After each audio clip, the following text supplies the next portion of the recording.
So we're going to learn how to control the storytelling brain. And the reason why I use the term control is because I personally don't think you can ever shut it off.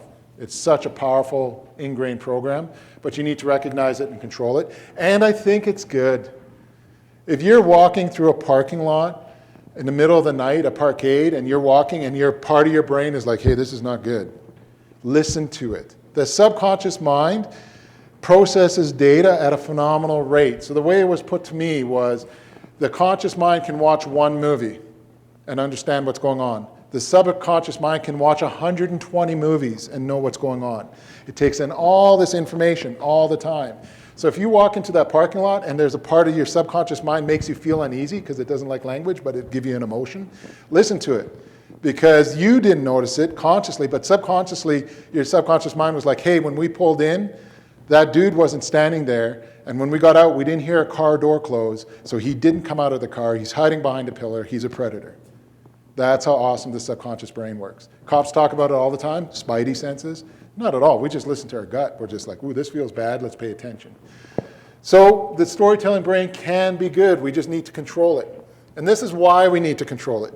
The picture on the far left is your chilled out mind. Now I come along and I want to infect your storytelling brain. So I come along and I'm like, hey, did you hear about 2021, the new 2012? And you'd be like, no, what is that? And I'll be like, oh, hey, there's this calendar and I'll feed you the same line of crap all over again. And then you're going to consciously think about it. That's your next slide. The conscious mind starts getting involved and be like, oh, hey, I've never thought about this. But then slide number 3, that's your rumination brain kicking in, being like, are we ready for this? Do we have enough candles? Are we good for this? And then it starts coming up with scenarios. Well, what if this happens? And then you make up a mental plan. Well, I'll do this. We've all been down this path. You start ruminating about something before you go to bed. And you're like, oh, I need to, this happened, and this is how I should have reacted. But then if this happened, I would have reacted this way, and then this way. It just keeps coming up with plans. Then it transitions to slide 4. And slide 4 is where your reptilian complex cannot tell the difference between imagining the event or actually experiencing the event, the same way visualization works. So the reptilian complex is like, the world is ending, release some adrenaline.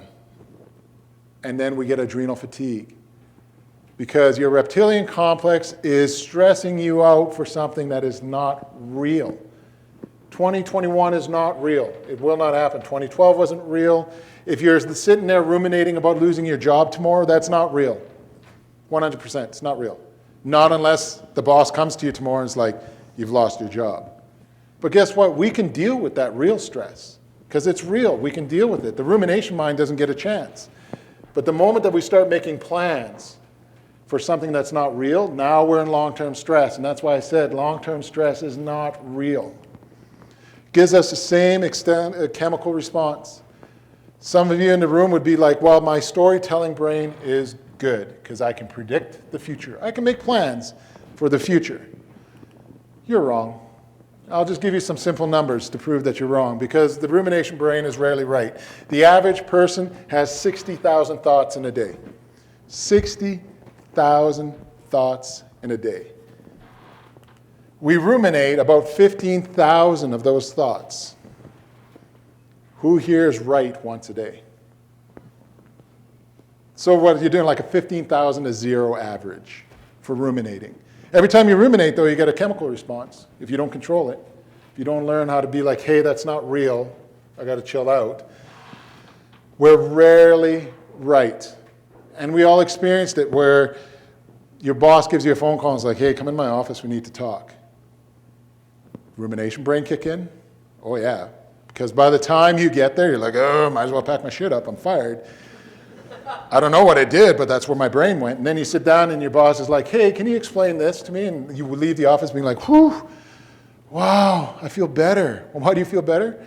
Because you just lost a whole bunch of fake stress. If you're planning for the future, stop it. You can deal with real stress. We're really good at it.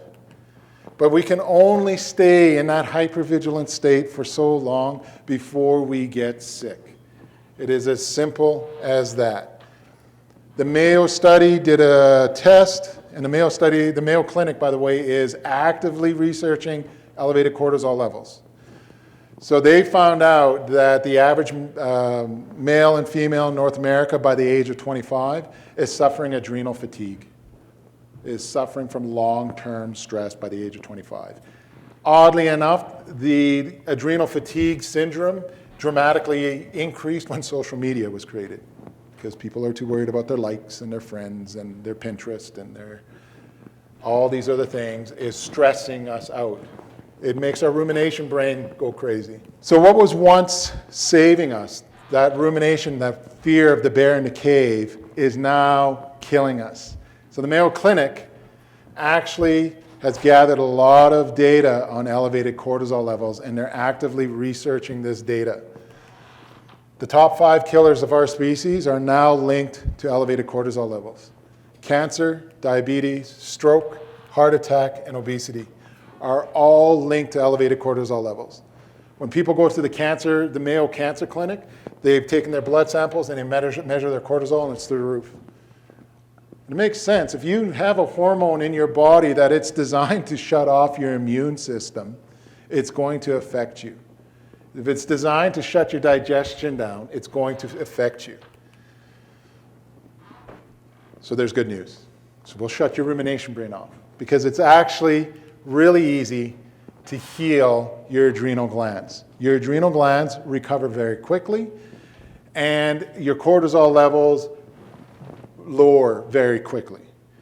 And the trick is to tame your storytelling brain. And it's an easy thing to do. So the moment you feel stressed, everyone has their own stress triggers. My face gets hot and I clench my teeth. I recognize that. Most people feel stress in the stomach. There's what they call the mind-gut connection, where if you get stressed out, you feel it in your stomach. Oddly enough, it's because you now have a chemical that wants to stop your digestion, so it makes a lot of sense. But the moment you start feeling stressed, stop, ask yourself, is it real? That's the first key. Is this real? Yes. You'll function really well. If it's not real, if you're just like, hey, wait a minute, I'm starting to feel really stressed out about, I don't know what's big in the media now, the elections. I'm getting stressed out about the elections. But that's not real. No matter what happens, I can manage it. So, stop. You're going to have an internal conversation with yourself. That's not real, stop it. The subconscious or the storytelling brain will stop. It'll be pretty amazing. The moment that you recognize it and you're like, hey, wait a minute, that's not real, stop it. It will stop.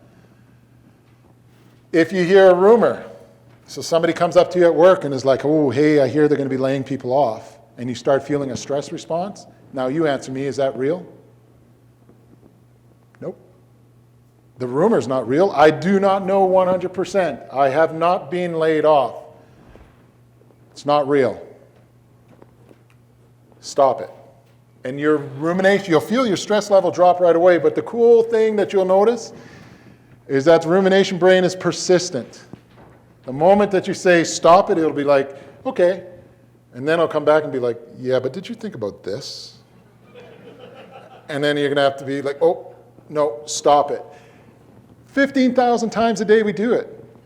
How many times are you going to be surprised when you start understanding that your brain's doing it? You do it 15,000 times a day. So you will, in the beginning, be like, holy crap, I just told it to stop. And 3 seconds later, it's back here with a new idea. I need to tell it to stop again. Yep. But it gets less and less and less and less because you take the power away from that rumination brain.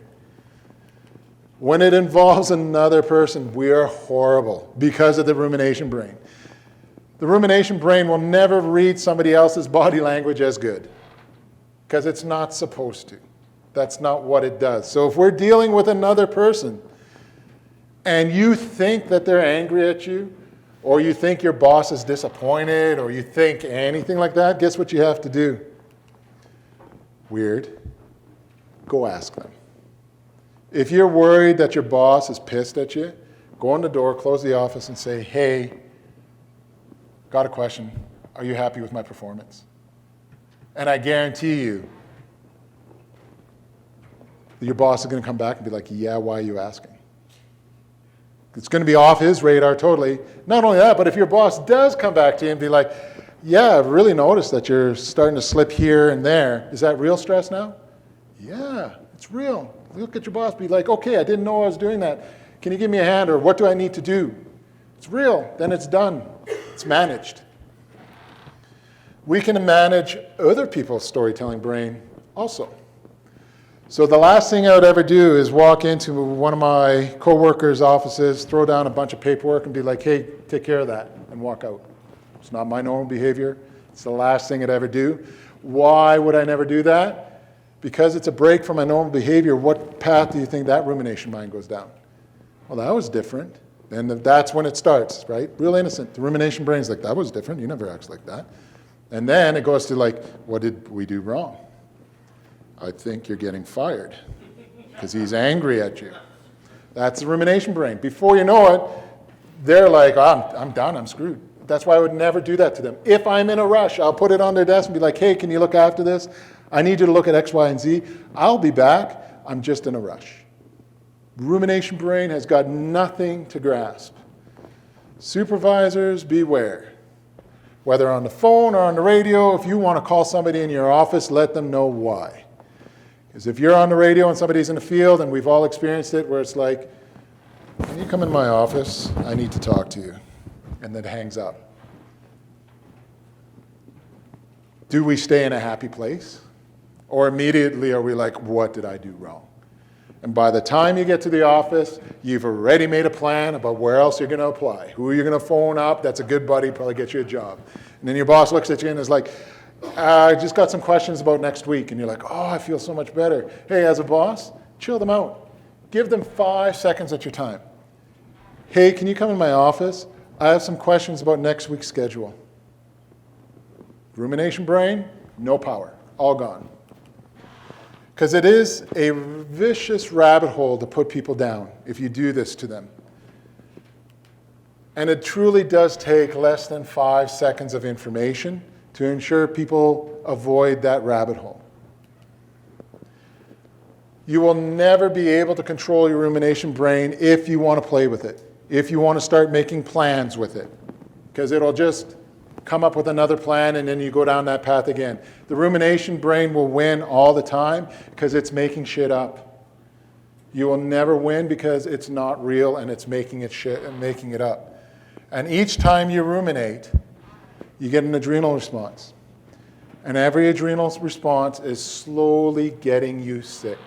It will make you very, very ill if you do not learn how to control it. And I love this quote. Smooth seas do not make good sailors. Each and every one of us in our room, we've sailed these oceans. None of us are Silver Spoon Society. None of us was handed us a gift to succeed. We all grounded out and we worked hard to get there. But at least give your body the break that when the seas are nice, that you can heal up and be ready for when this truly does happen. By controlling your rumination brain, you're going to give your body the chance that when the ocean gets rough, that you're going to be able to sail it properly.